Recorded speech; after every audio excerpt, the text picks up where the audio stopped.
Ang bilis talaga ni Senator Soto. Eto, panoorin nyo. While you're there at that topic, can you ask the DFA if they have news about the breaking news now that former Secretary Harry Roque has been arrested? Breaking news din kasi talaga agad yan sa ibang media na si Harry Roque ay nahuli na. Yung iba, nagparty-party na. Sayang ang celebration. Welcome daw, Harry Roque. Welcome?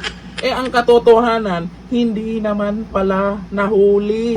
O eto sa balita, at mayroon din po siyang video kasama po sa interview ni Maharlika, may mga post siya na hindi pala totoo. Bakit naman ganon itong ibang media? Para may mapag-usapan bang iba? May dalawang media na nag-headline agad ng ganyan. Breaking news! Ayun dito. Ito yung katotohanan ha. Sayang ang celebration.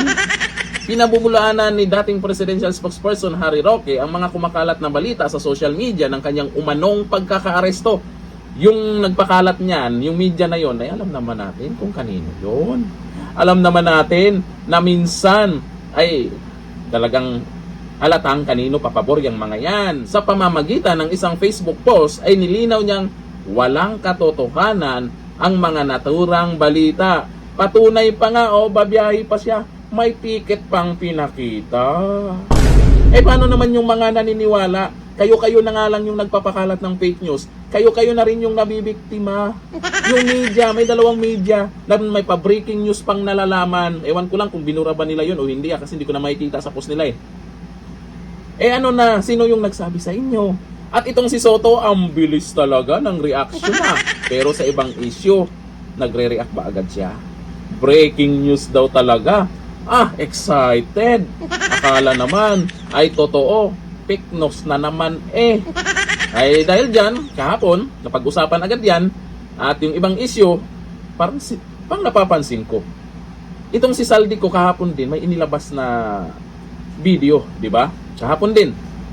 Pero may mga sumasabay na ibang issue. Kahit hindi naman totoo.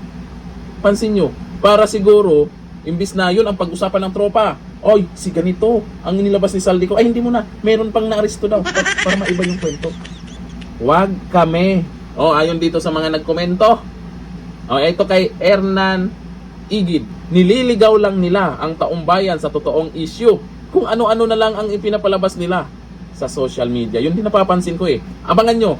Meron pang part 3 ata si Congressman Saldico. Meron pa siyang ilalabas. Malamang may issue na namang mag-iingay dyan.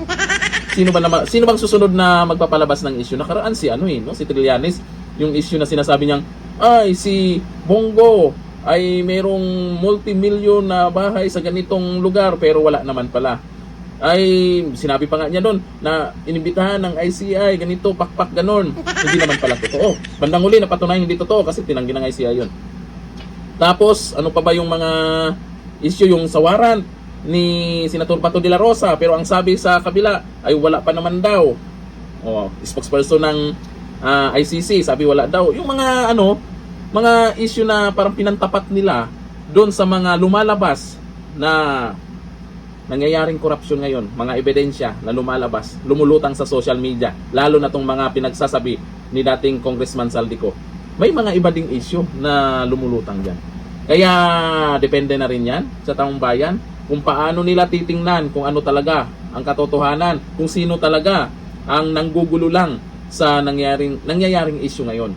May social media na ibang-iba na talaga ngayon. Breaking news pa yung media na unang nagbalita niyan. Di natin alam kung kanino nila nakuha ang source na yan baka galing na naman kay Aw yan Tapos bandang huli hindi pala totoo.